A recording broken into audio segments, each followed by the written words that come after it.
নমস্কার বন্ধুরা, শখের রান্নাঘরে সবাইকে স্বাগত জানাই। আশা করি আপনারা সবাই খুব ভালো আছেন, আমিও ভালো আছি। আজকে আমি আপনাদের পমফ্রেট ফ্রাই এর রেসিপি তৈরি করে দেখাবো। এর জন্য আমি একটা মশলা প্রথমে তৈরি করে নেব। এর জন্য আমি গোটা জিরে, ধনে, গোটা শুকনো লঙ্কা, কাঁচা লঙ্কা, কয়েকটা রসুন আর আদা একসঙ্গে পেস্ট করে নিয়েছি। এর মধ্যে একটু লবণ আর হলুদ আর একটু সাদা তেল দিয়ে ভালো করে মিশিয়ে নিয়েছি মশলাটা। এবার এদিকে আমি 3টে পমফ্রেট মাছকে ভালো করে ধুয়ে পরিষ্কার করে এবার জলটা একটু টিস্যু পেপার দিয়ে মুছে নিলাম। এবার মাছের গায়ে যে মশলাটা করে রেখেছিলাম সেটা দিয়ে ভালো করে ম্যারিনেট করে নেব। এভাবে ভালো করে মশলাটা মাছের গায়ে লাগিয়ে নেব। তারপরে একটা পাতিলেবুর রস আমি এই মাছের মধ্যে দিয়ে দেব। দিয়ে আবারও ভালো করে মাখিয়ে 10 মিনিট ঢাকা দিয়ে রেস্টে রেখে দেব, 10-15 মিনিটের জন্য।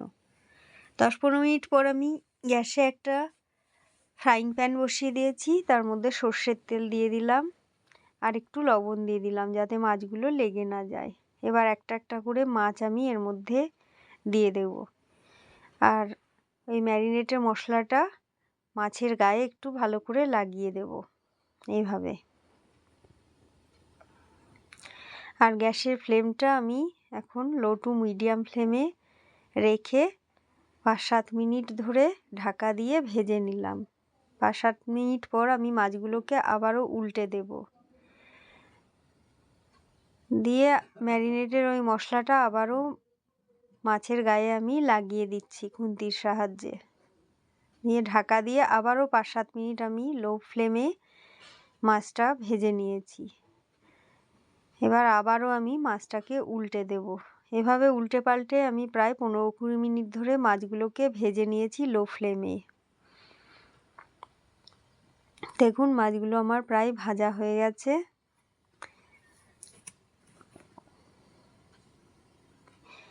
এবার আমি এগুলোকে তুলে নেব।